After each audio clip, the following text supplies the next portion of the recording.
Thanks for coming back with us on Atlantic Journal. I feel like this next intro is going to date me a little bit, but you know, I grew up in Newfoundland and I did the George Street thing and I saw lots of bands and lots of clubs, and that's really cool and all, but sometimes it's nice to be able to sit down and really see and hear the talent.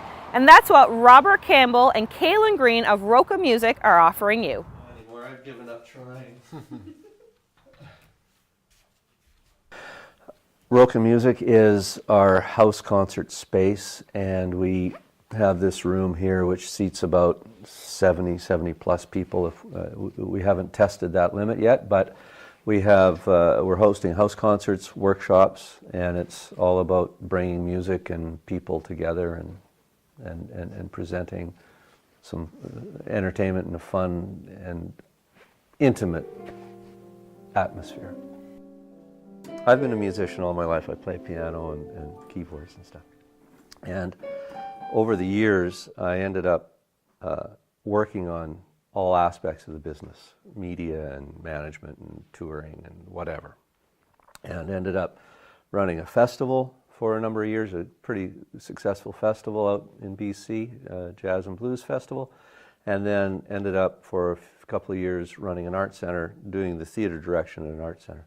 So got into the idea of presenting, and as that wrapped up, we heard about house concerts, I guess about 7 or 8 years ago, and we ended up hosting house concerts at our place, trying it out, and we ended up doing, back in BC we did about 10 or 12 or whatever, and they're really good, a lot of fun and successful. We had some songwriting workshops, we're songwriters.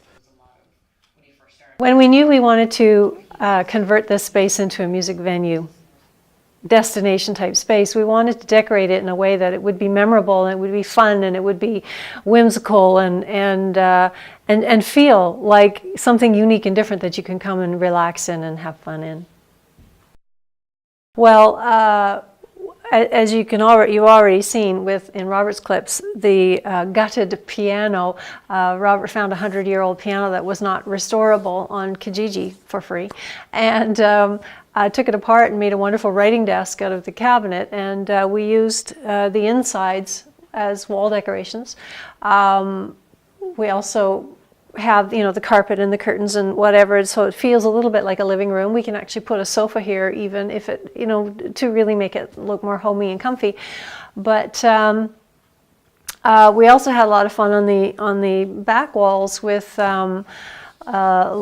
discarded wood and old windows, and we made it look like you're in a courtyard, like you're outside. We're inside here, we're outside over there, in a courtyard. There's a tree in the corner, and we just had a lot of fun with it. It's unique, it's different, it's fun to look at. It makes you feel like you're maybe in a European courtyard somewhere.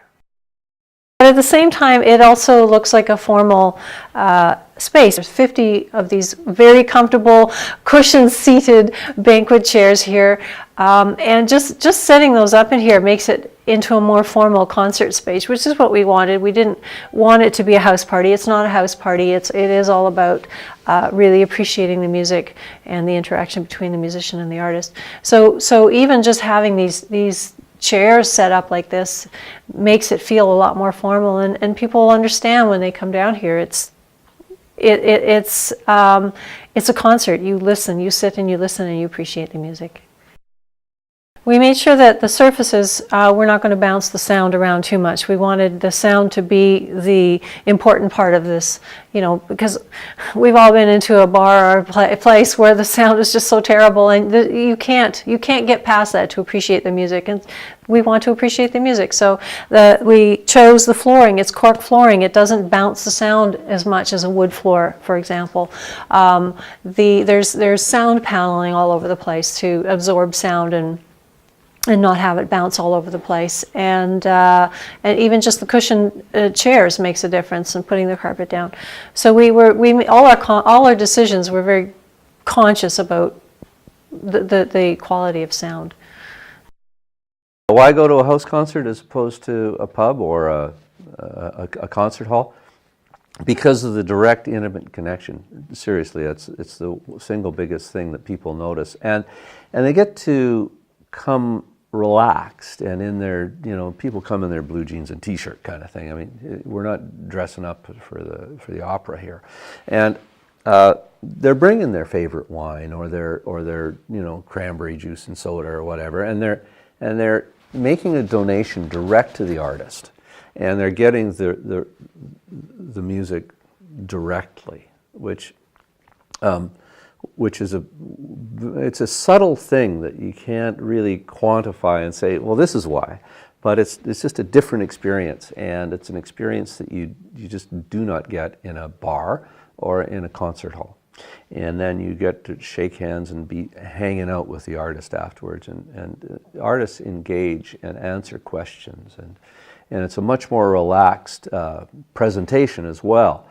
You'll see people singing along, and you'll see the artists will get people singing and doing the thing and playing rhythms and being part of the show. And not that they don't do that in other spaces, but it's just a little different here.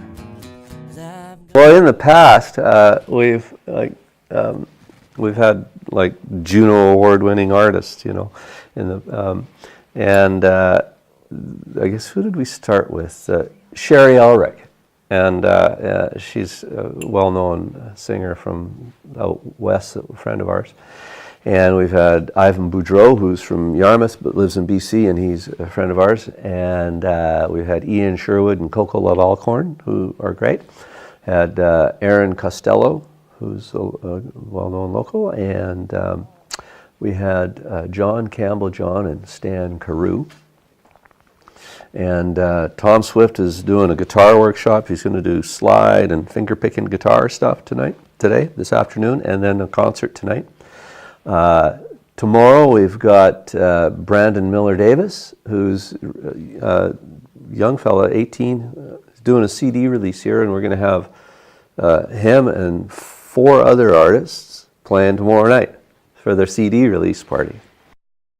That's ROCA Music, ROCA MUSIC, rocamusic.ca, and we have a full listing of what's coming up. We're trying to really engage the community, bring people in, do workshops, host local and national and international musicians, and be a small cog in the wheel here of presenting some good entertainment and education and interconnectedness, I would say, connecting musicians and the public to each other. This is such a cool place. It's seriously just right in their house. And right after we finished shooting, Tom Swift showed up for his guitar workshop. No big deal. They have some really awesome shows lined up, so check out their website, rocamusic.ca, to see what you can make it out to. And now